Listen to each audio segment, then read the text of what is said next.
of Human Bondage by W. Somerset Maugham. Chapter 70. Philip expected to find a letter from Norah when he got back to his rooms, but there was nothing. Nor did he receive one the following morning. The silence irritated and at the same time alarmed him. They had seen one another every day he had been in London since the previous June, and it must seem odd to her that he should let 2 days go by without visiting her or offering a reason for his absence. He wondered whether by an unlucky chance she had seen him with Mildred. He could not bear to think that she was hurt or unhappy, and he made up his mind to call on her that afternoon. He was almost inclined to reproach her because he had allowed himself to get on such intimate terms with her. The thought of continuing them filled him with disgust. He found 2 rooms for Mildred on the second floor of a house in the Vauxhall Bridge Road. They were noisy, but he knew that she liked the rattle of traffic under her windows. "I don't like a dead and alive street where you don't see a soul pass all day," she said. "Give me a bit of life." Then he forced himself to go to Vincent Square. He was sick with apprehension when he rang the bell. He had an uneasy sense that he was treating Norah badly. He dreaded reproaches. He knew she had a quick temper and he hated scenes. Perhaps the best way would be to tell her frankly that Mildred had come back to him, and his love for her was as violent as it had ever been. He was very sorry, but he had nothing to offer Norah any more. Then he thought of her anguish, for he knew she loved him. It had flattered him before, and he was immensely grateful. But now it was horrible. She had not deserved that he should inflict pain upon her. He asked himself how she would greet him now, and as he walked up the stairs all possible forms of her behaviour flashed across his mind. He knocked at the door. He felt that he was pale, and wondered how to conceal his nervousness. She was writing away industriously, but she sprang to her feet as he entered. "I recognized your step," she cried. "Where have you been hiding yourself, you naughty boy?" She came towards him joyfully and put her arms round his neck. She was delighted to see him. He kissed her, and then, to give himself countenance, said he was dying for tea. She bustled the fire to make the kettle boil. "I've been awfully busy," he said lamely. She began to chatter in her bright way, telling him of a new commission she had to provide a novelette for a firm which had not hitherto employed her. She was to get 15 guineas for it. "It's money from the clouds. I'll tell you what we'll do. We'll stand ourselves a little jaunt. Let's go and spend a day at Oxford, shall we? I'd love to see the colleges." He looked at her to see whether there was any shadow of reproach in her eyes, but they were as frank and merry as ever. She was overjoyed to see him. His heart sank. He could not tell her the brutal truth.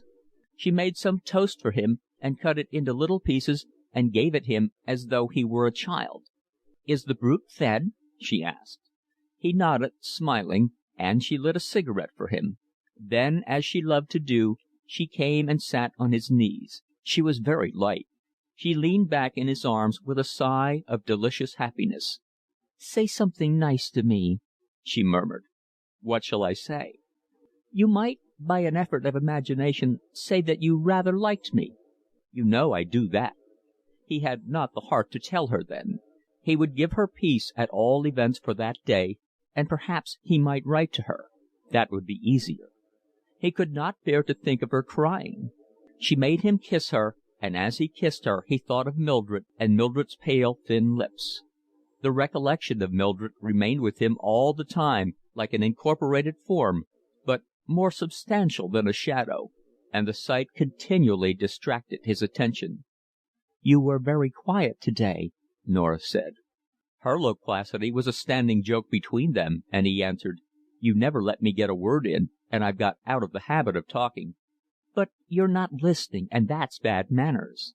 He reddened a little, wondering whether she had some inkling of his secret.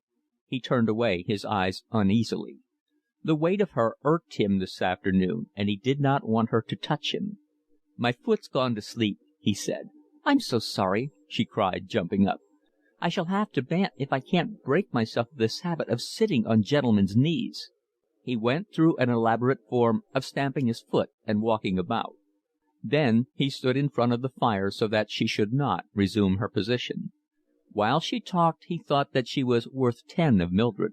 She amused him much more and was jollier to talk to. She was cleverer, and she had a much nicer nature. She was a good, brave, honest little woman, and Mildred, he thought bitterly, deserved none of these epithets. If he had any sense he would stick to Norah. She would make him much happier than he would ever be with Mildred. After all, she loved him, and Mildred was only grateful for his help. But when all was said, the important thing was to love rather than to be loved, and he yearned for Mildred with his whole soul. He would sooner have 10 minutes with her than a whole afternoon with Norah. He prized one kiss of her cold lips more than all Norah could give him. I can't help myself, he thought. I've just got her in my bones. He did not care if she was heartless, vicious and vulgar, stupid and grasping. He loved her. He would rather have misery with the one than happiness with the other. When he got up to go, Norah said casually, "Well, I shall see you tomorrow, shan't I?" "Yes," he answered. He knew that he would not be able to come, since he was going to help Mildred with her moving, but he had not the courage to say so. He made up his mind that he would send a wire. Mildred saw the rooms in the morning, was satisfied with them, and after luncheon Philip went up with her to Highbury. She had a trunk for her clothes and another for the various odds and ends, cushions, lampshades, photograph frames, with which she had tried to give the apartments a homelike air. She had 2 or 3 large cardboard boxes besides, but in all there was no more than could be put on the roof of a four-wheeler. As they drove through Victoria Street, Philip sat well back in the cab in case Norah should happen to be passing. He had not had an opportunity to telegraph, and could not do so from the post office in the Vauxhall Bridge Road, since she would wonder what he was doing in the neighbourhood, and if he was there he could have no excuse for not going into the neighbouring square where she lived. He made up his mind that he had better go in and see her for half an hour. But the necessity irritated him. He was angry with Norah because she forced him to vulgar and degrading shifts, but he was happy to be with Mildred. It amused him to help her with the unpacking, and he experienced a charming sense of possession in installing her in these lodgings which he had found and was paying for. He would not let her exert herself. It was a pleasure to do things for her, and she had no desire to do what somebody else seemed desirous to do for her. He unpacked her clothes and put them away. She was not proposing to go out again, so he got her slippers and took off her boots. It delighted him to perform menial offices. "You do spoil me," she said, running her fingers affectionately through his hair while he was on his knees unbuttoning her boots. He took her hands and kissed them. "It is nipping to have you here." He arranged the cushions and the photograph frames. She had several jars of green earthenware. "I'll get you some flowers for them," he said. He looked round at his work proudly. "As I'm not going out any more, I think I'll get into a tea gown," she said. "Undo me behind, will you?" She turned round as unconcernedly as though he were a woman. His sex meant nothing to her, but his heart was filled with gratitude for the intimacy her request showed. He undid the hooks and eyes with clumsy fingers. "That first day I came into the shop I never thought I'd be doing this for you now," he said, with a laugh which he forced. "Somebody must do it," she answered. She went into the bedroom and slipped into a pale blue tea gown decorated with a great deal of cheap lace. Then Philip settled her on a sofa and made tea for her. "I'm afraid I can't stay and have it with you," he said regretfully. "I've got a beastly appointment, but I shall be back in half an hour." He wondered what he should say if she asked him what the appointment was, but she showed no curiosity. He had ordered dinner for the 2 of them when he took the rooms, and proposed to spend the evening with her quietly. He was in such a hurry to get back that he took a tram along the Vauxhall Bridge Road. He thought he had better break the fact to Norah at once that he could not stay more than a few minutes. "I say, I've got only just time to say how do you do," he said, as soon as he got into her rooms. "I'm frightfully busy." Her face fell. "Why, what's the matter?" It exasperated him that she should force him to tell lies, and he knew that he reddened when he answered that there was a demonstration at the hospital which he was bound to go to. He fancied that she looked as though she did not believe him, and this irritated him all the more. "Oh, well, it doesn't matter," she said. "I shall have you all to-morrow." He looked at her blankly. It was Sunday, and he had been looking forward to spending the day with Mildred. He told himself that he must do that in common decency. He could not leave her by herself in a strange house. "I'm awfully sorry. I'm engaged to-morrow." He knew this was the beginning of a scene which he would have given anything to avoid. The colour on Norah's cheeks grew brighter. "But I've asked the Gordons to lunch." They were an actor and his wife who were touring the provinces and in London for Sunday. "I told you about it a week ago." "I'm awfully sorry. I forgot." He hesitated. "I'm afraid I can't possibly come. Isn't there somebody else you can get?" "What are you doing to-morrow, then?" "I wish you wouldn't cross-examine me." "Don't you want to tell me?" "I don't in the least mind telling you, but it's rather annoying to be forced to account for all one's movements." Norah suddenly changed. With an effort of self-control she got the better of her temper, and going up to him took his hands. "Don't disappoint me to-morrow, Philip. I've been looking forward so much to spending the day with you. The Gordons want to see you, and we'll have such a jolly time." "I'd love to, if I could." "I'm not very exacting, am I? I don't often ask you to do something that's a bother. Won't you get out of your horrid engagement just this once?" "I'm awfully sorry. I don't see how I can," he replied sullenly. "Tell me what it is," she said coaxingly. He had had time to invent something. "Griffiths' two sisters are up for the week end, and we're taking them out." "Is that all?" she said joyfully. "Griffiths can so easily get another man." He wished he had thought of something more urgent than that. It was a clumsy lie. "No, I'm awfully sorry. I can't. I've promised, and I mean to keep my promise." "But you promised me too. Surely I come first." "I wish you wouldn't persist," he said. She flared up. "You won't come because you don't want to. I don't know what you've been doing the last few days. You've been quite different." He looked at his watch. "I'm afraid I'll have to be going," he said. "You won't come to-morrow?" "No." "In that case you needn't trouble to come again," she cried, losing her temper for good. "That's just as you like," he answered. "Don't let me detain you any longer," she added ironically. He shrugged his shoulders and walked out. He was relieved that it had gone no worse. There had been no tears. As he walked along he congratulated himself on getting out of the affair so easily. He went into Victoria Street and bought a few flowers to take in to Mildred. The little dinner was a great success. Philip had sent in a small pot of caviare, which he knew she was very fond of, and the landlady brought them up some cutlets with vegetables and a sweet. Philip had ordered Burgundy, which was her favourite wine. With the curtains drawn, a bright fire, and one of Mildred's shades on the lamp, the room was cosy. "It's really just like home," smiled Philip. "I might be worse off, might I?" she answered. When they finished, Philip drew two armchairs in front of the fire, and they sat down. He smoked his pipe comfortably.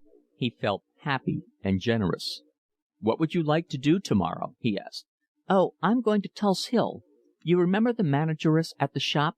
Well, she's married now, and she's asked me to go and spend the day with her. Of course, she thinks I'm married too." Philip's heart sank. "But I refused an invitation so that I might spend Sunday with you." He thought that if she loved him she would say that in that case she would stay with him. He knew very well that Norah would not have hesitated. "Well, you were a little silly to do that. I promised to go for 3 weeks and more." "But how can you go alone?" "Oh, I shall say that Emil's away on business. Her husband's in the glove trade, and he's a very superior fellow." Philip was silent, and bitter feelings passed through his heart. She gave him a sidelong glance. "You don't grudge me a little pleasure, Philip? You see, it's the last time I shall be able to go anywhere for I don't know how long, and I had promised." He took her hand and smiled. "No, darling. I want you to have the best time you can. I only want you to be happy." There was a little book bound in blue paper lying open, face downwards, on the sofa, and Philip idly took it up. It was a twopenny novelette, and the author was Courtenay Paget. That was the name under which Norah wrote. "I do like his books," said Mildred. "I read them all. They're so refined." He remembered what Norah had said of herself. "I have an immense popularity among kitchen maids. They think me so genteel." Chapter 71. Philip, in return for Griffiths' confidences, had told him the details of his own complicated amours, and on Sunday morning, after breakfast, when they sat by the fire in their dressing gowns and smoked, he recounted the scene of the previous day. Griffiths congratulated him because he had got out of his difficulties so easily. "It's the simplest thing in the world to have an affair with a woman," he remarked sententiously, "but it's a devil of a nuisance to get out of it." Philip felt a little inclined to pat himself on the back for his skill in managing the business. At all events, he was immensely relieved. He thought of Mildred enjoying herself in Tulse Hill, and he found in himself a real satisfaction because she was happy. It was an act of self-sacrifice on his part that he did not grudge her pleasure even though paid for by his own disappointment, and it filled his heart with a comfortable glow. But on Monday morning he found on his table a letter from Norah.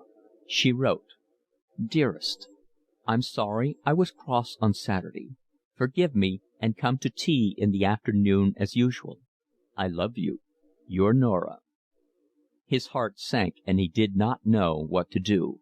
He took the note to Griffiths and showed it to him. "You'd better leave it unanswered," said he. "Oh, I can't," cried Philip. "I should be miserable if I thought of her waiting and waiting. You don't know what it is to be sick for the postman's knock. I do, and I can't expose anybody else to that torture." "My dear fellow, you can't break that sort of affair off without somebody suffering. You must just set your teeth to that. One thing is, it doesn't last very long." Philip felt that Norah had not deserved that he should make her suffer. And what did Griffiths know about the degrees of anguish she was capable of? He remembered his own pain when Mildred had told him she was going to be married.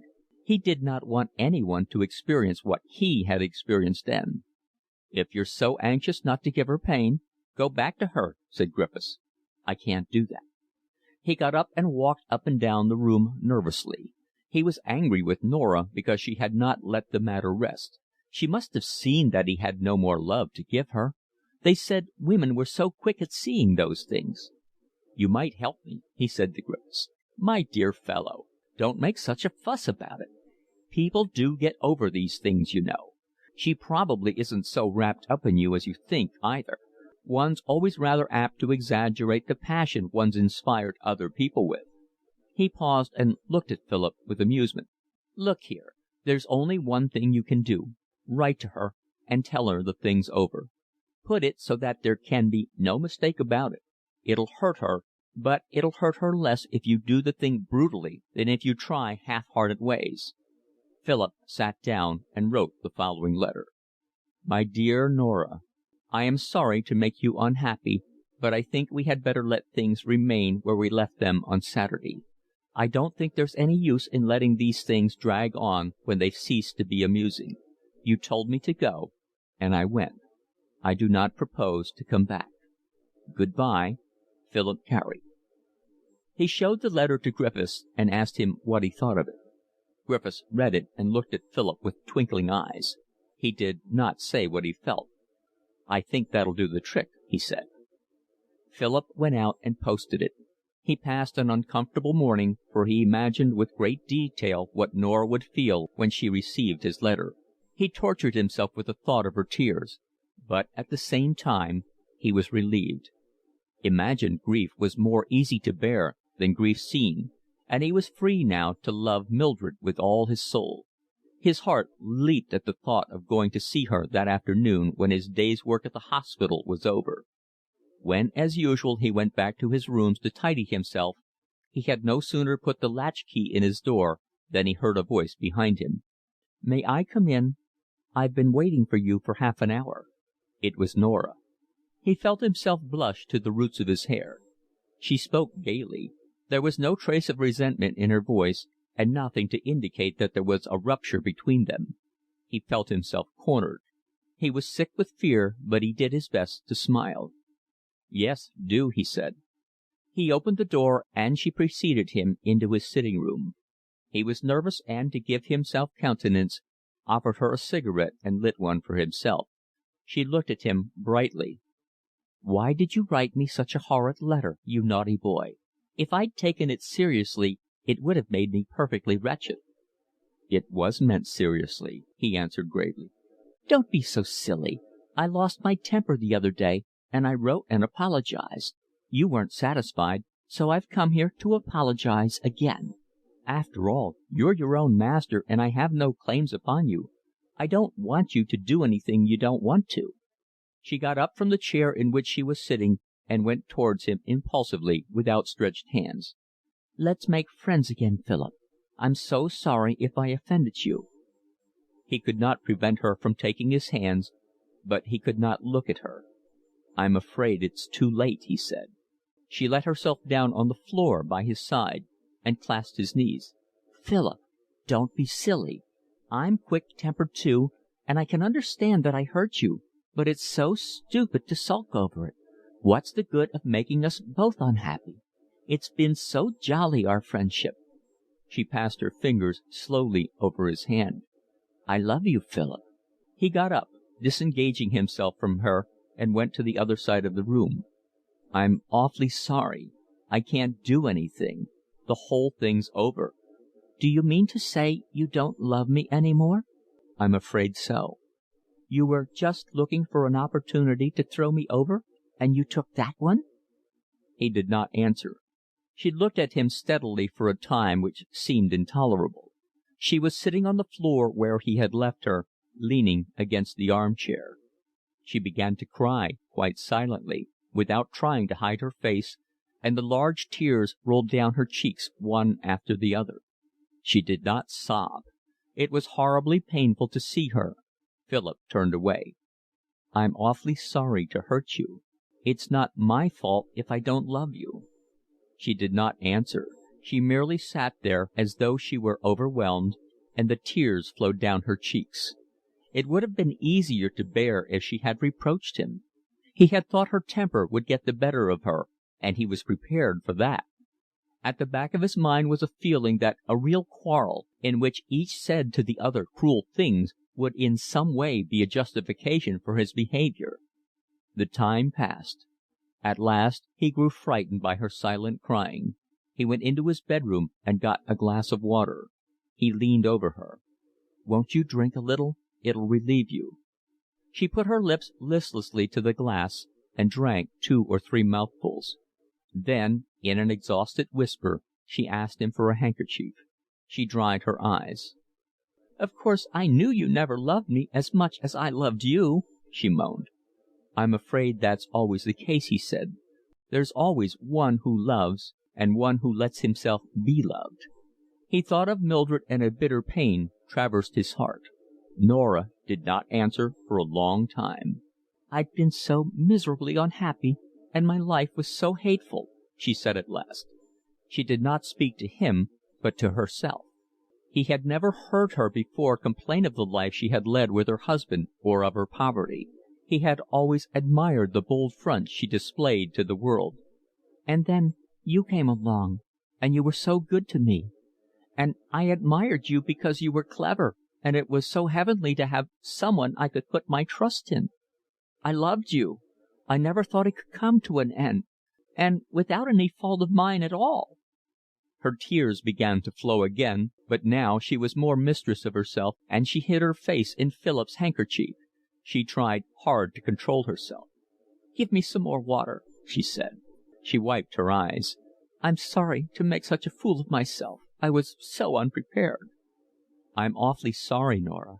I want you to know that I'm very grateful for all you've done for me."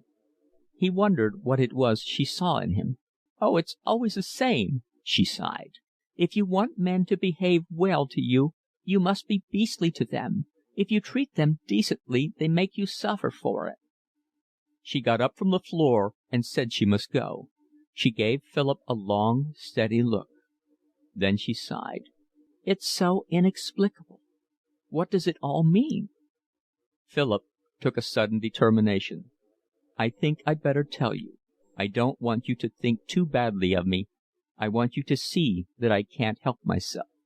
Mildred's come back." The colour came to her face. "Why didn't you tell me at once? I deserved that, surely." "I was afraid to." She looked at herself in the glass and set her hat straight. "Will you call me a cab?" she said. "I don't feel I can walk." He went to the door and stopped a passing hansom, but when she followed him into the street he was startled to see how white she was. There was a heaviness in her movements as though she had suddenly grown older. She looked so ill that he had not the heart to let her go alone. "I'll drive back with you if you don't mind."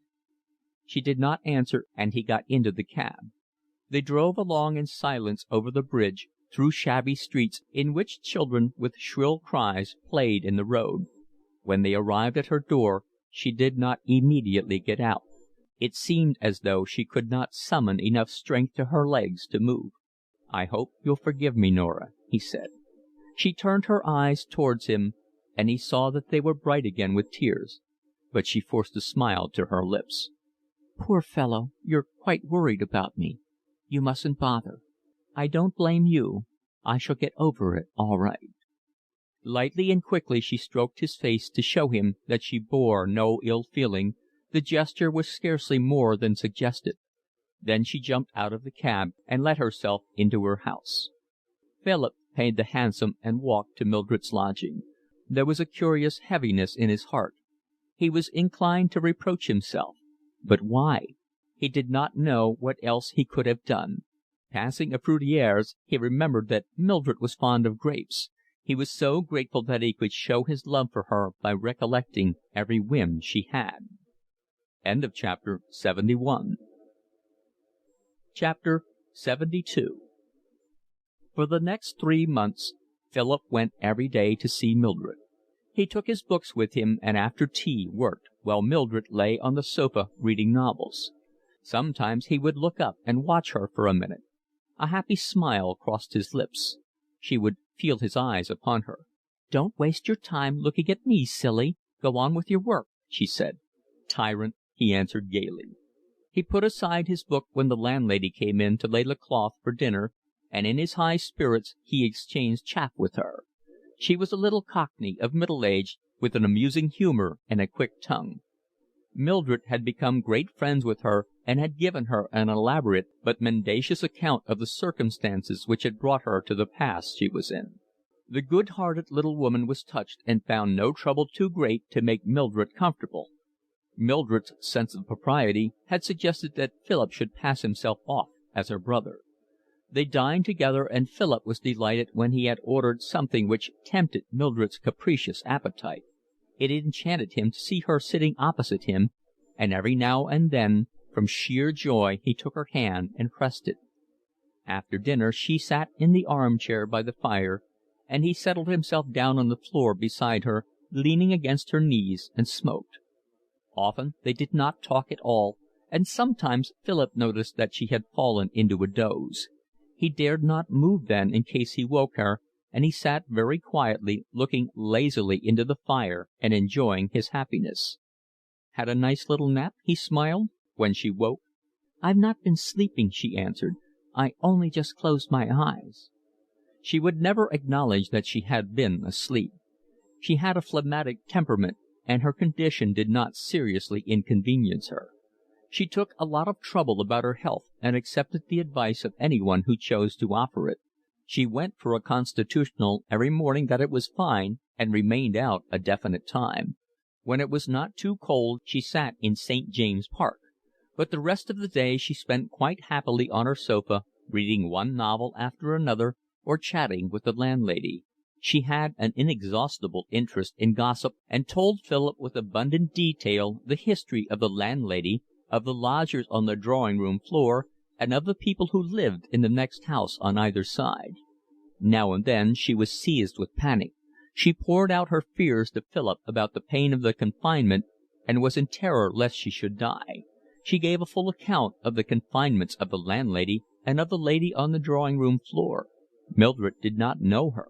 "I'm one to keep myself to myself," she said. "I'm not one to go about with anybody." And she narrated details with a queer mixture of horror and gusto. But for the most part she looked forward to the occurrence with equanimity. "After all, I'm not the first one to have a baby, am I? And the doctor says I shan't have any trouble. You see, it isn't as if I wasn't well made." Mrs. Owen, the owner of the house she was going to when her time came, had recommended a doctor, and Mildred saw him once a week. He was to charge 15 guineas.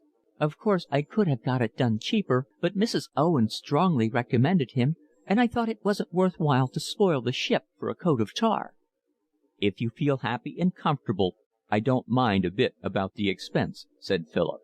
She accepted all that Philip did for her as if it were the most natural thing in the world, and on his side he loved to spend money on her. Each £5 note he gave her caused him a little thrill of happiness and pride. He gave her a good many, for she was not economical. "I don't know where the money goes to," she said herself.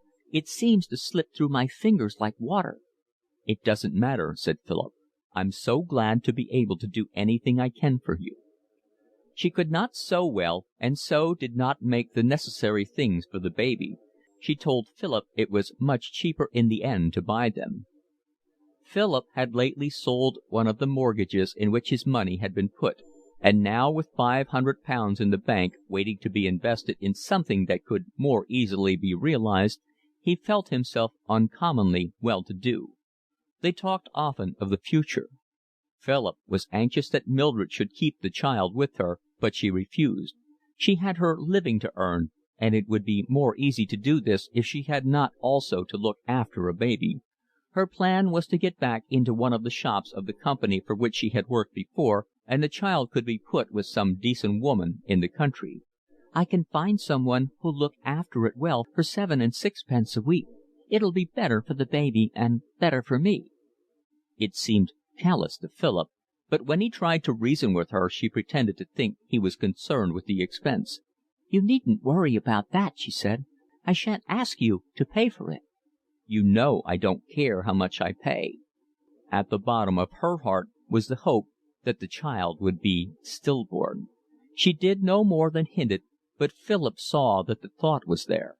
He was shocked at first, and then, reasoning with himself, he was obliged to confess that for all concerned such an event was to be desired. "It's all very fine to say this and that," Mildred remarked garrulously, "but it's jolly difficult for a girl to earn her living by herself. It doesn't make it any easier when she's got a baby." "Fortunately you've got me to fall back on," smiled Philip, taking her hand. "You've been good to me, Philip." "Oh, what rot." "You can't say I didn't offer anything in return for what you've done." "Good heavens, I don't want a return. If I've done anything for you, I've done it because I love you. You owe me nothing. I don't want you to do anything unless you love me." He was a little horrified by her feeling that her body was a commodity which she could deliver indifferently as an acknowledgment for services rendered. "But I do want to, Philip. You've been so good to me." "Well, it won't hurt for waiting. When you're all right again, we'll go for our little honeymoon." "You are naughty," she said, smiling. Mildred expected to be confined early in March, and as soon as she was well enough she was to go to the seaside for a fortnight.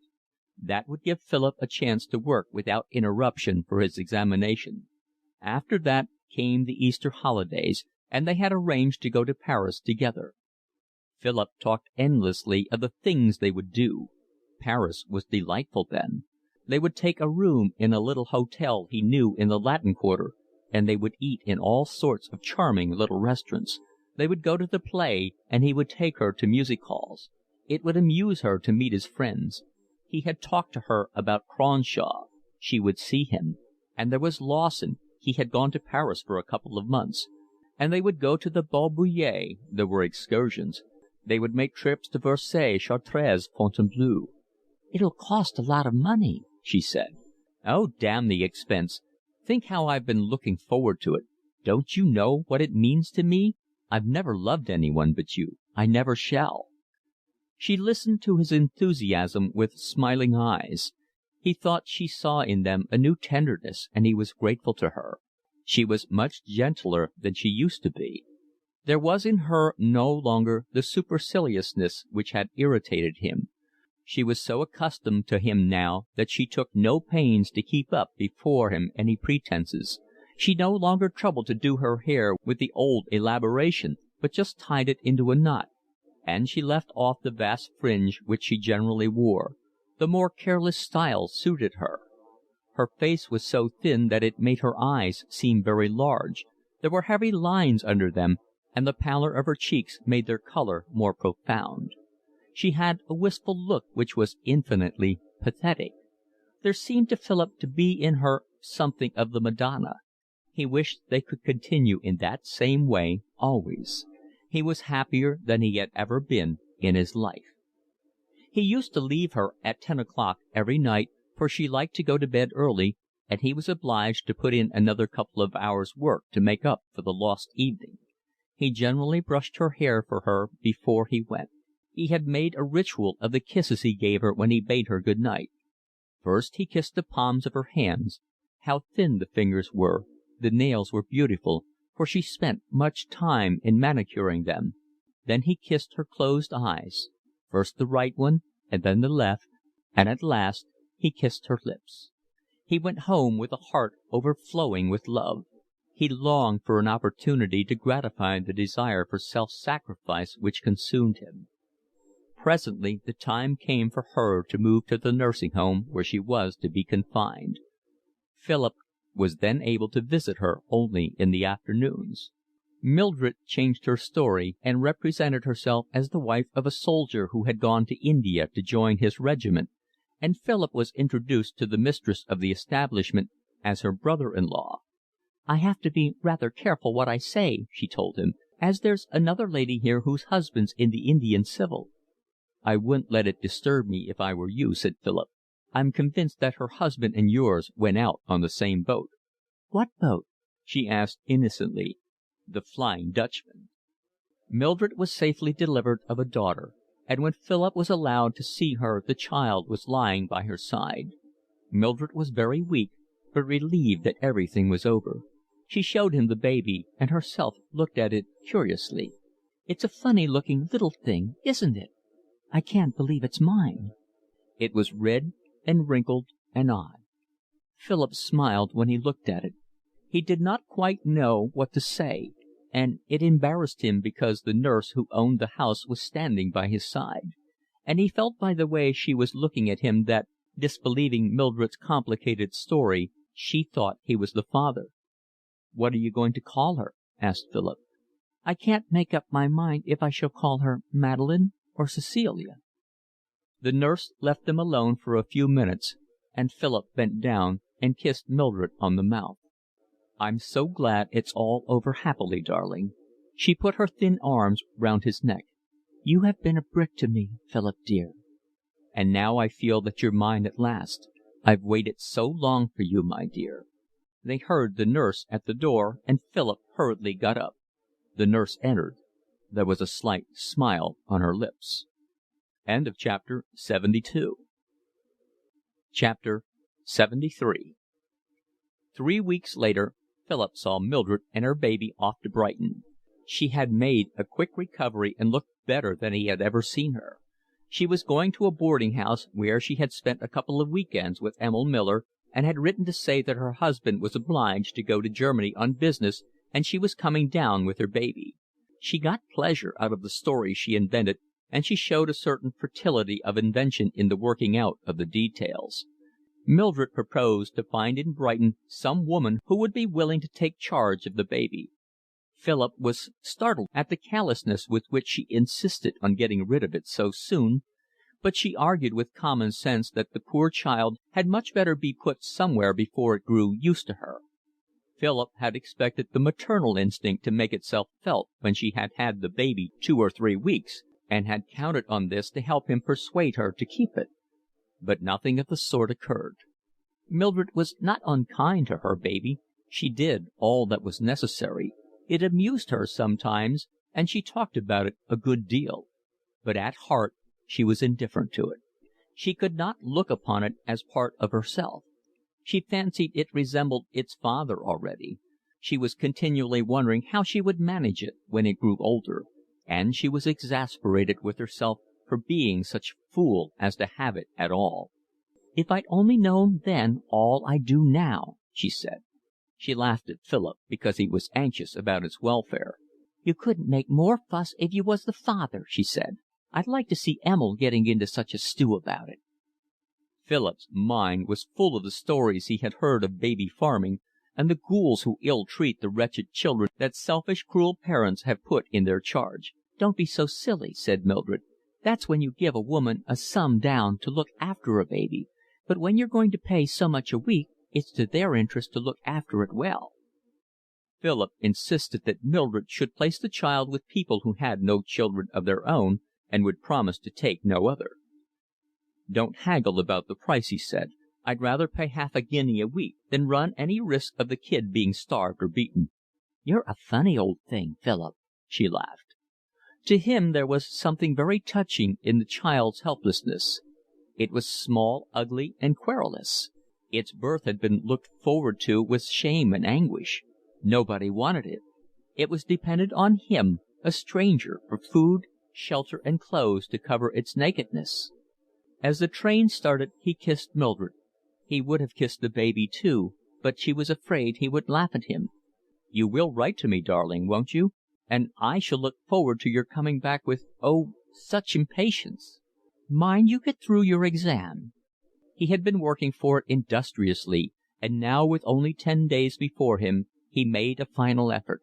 He was very anxious to pass, first to save himself time and expense, for money had been slipping through his fingers during the last 4 months with incredible speed, and then because this examination marked the end of the drudgery.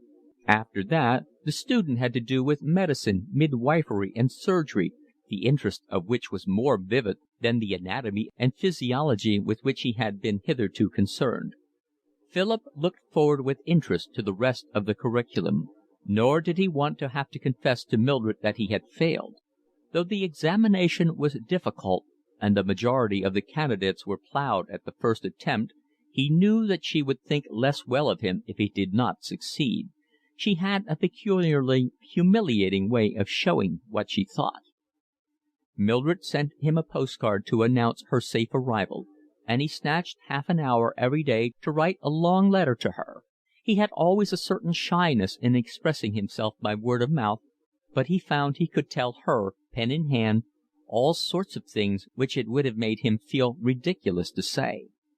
Profiting by the discovery, he poured out to her his whole heart. He had never been able to tell her before how his adoration filled every part of him, so that all his actions, all his thoughts, were touched with it. He wrote to her of the future, the happiness that lay before him, and the gratitude which he owed her. He asked himself, he had often asked himself before, but had never put it into words, what it was in her that filled him with such extravagant delight. He did not know.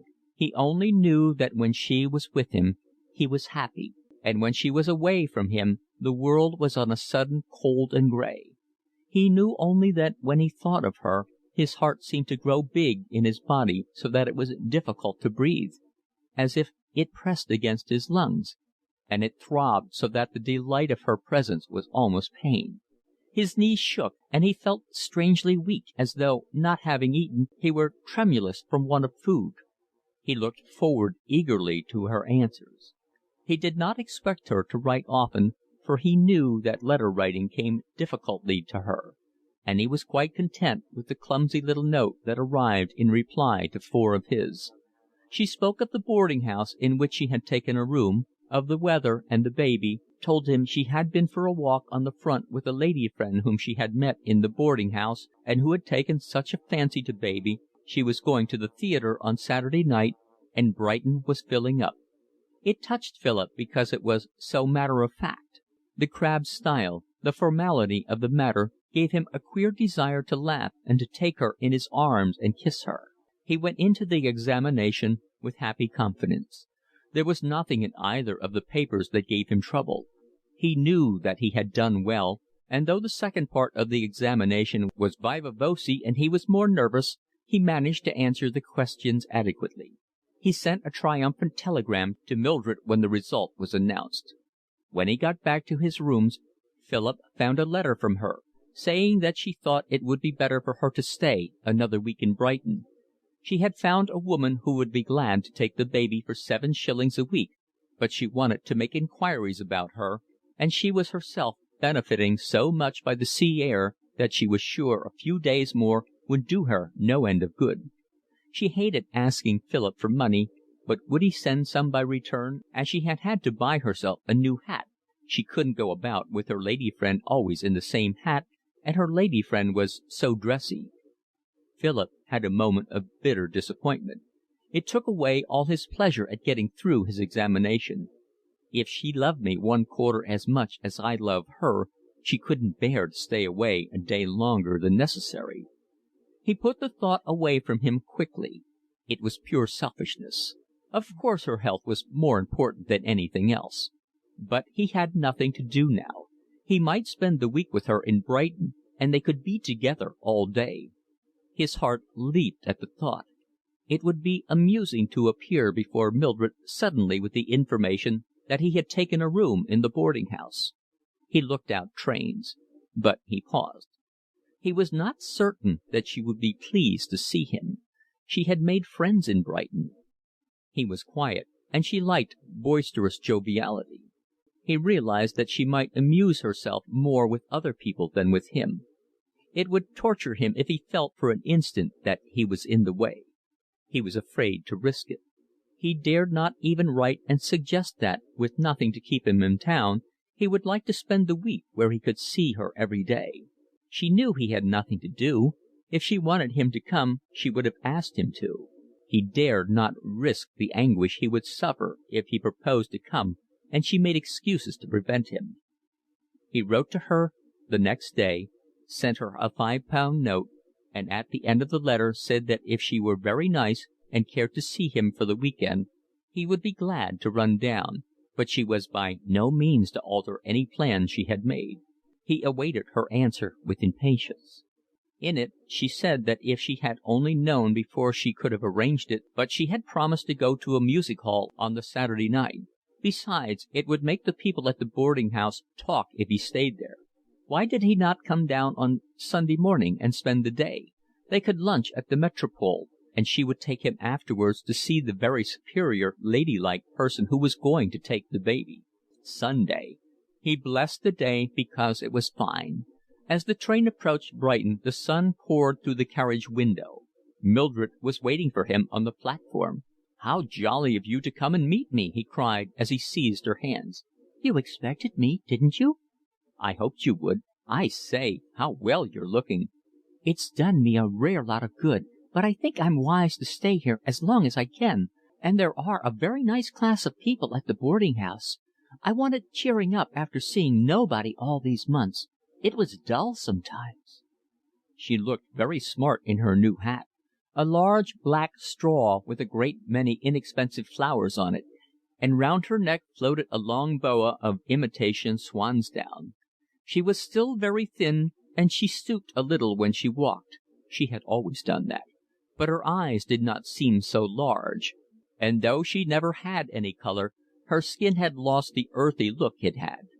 They walked down to the sea. Philip, remembering that he had not walked with her for months, grew suddenly conscious of his limp, and walked stiffly in the attempt to conceal it. "Are you glad to see me?" he asked, love dancing madly in his heart. "Of course I am. You needn't ask that." "By the way, Griffiths sends you his love." "What cheek!" He had talked to her a great deal of Griffiths. He had told her how flirtatious he was, and had amused her often with the narration of some adventure which Griffiths, under the seal of secrecy, had imparted to him. Mildred had listened with some pretence of disgust sometimes, but generally with curiosity, and Philip admiringly had enlarged upon his friend's good looks and charm. "I'm sure you'll like him just as much as I do. He's so jolly and amusing, and he's such an awfully good sport." Philip told her how, when they were perfect strangers, Griffiths had nursed him through an illness, and in the telling Griffiths' self-sacrifice lost nothing. "You can't help liking him," said Philip. "I don't like good-looking men," said Mildred. "They're too conceited for me." "He wants to know you. I've talked to him about you an awful lot." "What have you said?" asked Mildred. Philip had no one but Griffiths to talk to of his love for Mildred, and little by little had told him the whole story of his connection with her. He described her to him 50 times. He dwelt amorously on every detail of her appearance, and Griffiths knew exactly how her thin hands were shaped and how white her face was, and he laughed at Philip when he talked of the charm of her pale, thin lips. "By Jove, I'm glad I don't take things so badly as that," he said. "Life wouldn't be worth living." Philip smiled. Griffiths did not know the delight of being so madly in love that it was like meat and wine and the air one breathed and whatever else was essential to existence. Griffiths knew that Philip had looked after the girl while she was having her baby and was now going away with her. "Well, I must say you've deserved to get something," he remarked. "It must have cost you a pretty penny. It's lucky you can afford it." "I can't," said Philip. "But what do I care?" Since it was early for luncheon, Philip and Mildred sat in one of the shelters on the parade, sunning themselves and watching the people pass. There were the Brighton shop boys who walked in 2s and 3s, swinging their canes, and there were the Brighton shop girls who tripped along in giggling bunches. They could tell the people who had come from London for the day. The keen air gave a fillip to their weariness. There were many Jews, stout ladies in tight satin dresses and diamonds, little corpulent men with a gesticulative manner. There were middle-aged gentlemen spending a week-end in one of the large hotels, carefully dressed, and they walked industriously after too substantial a breakfast to give themselves an appetite for too substantial a luncheon. They exchanged the time of day with friends and talked of Dr. Brighton or London by the sea. Here and there a well-known actor passed, elaborately unconscious of the attention he excited. Sometimes he wore patent leather boots, a coat with an astrakhan collar, and carried a silver-knobbed stick, and sometimes, looking as though he had come from a day's shooting, he strolled in knickerbockers and ulster of Harris tweed, and a tweed hat on the back of his head. The sun shone on the blue sea, and the blue sea was trim and neat. After luncheon they went to Hove to see the woman who was to take charge of the baby. She lived in a small house in a back street, but it was clean and tidy. Her name was Mrs. Harding. She was an elderly, stout person with gray hair and a red, fleshy face. She looked motherly in her cap, and Philip thought she seemed kind. "Won't you find it an awful nuisance to look after a baby?" he asked her. She explained that her husband was a curate, a good deal older than herself, who had difficulty in getting permanent work since vicars wanted young men to assist them.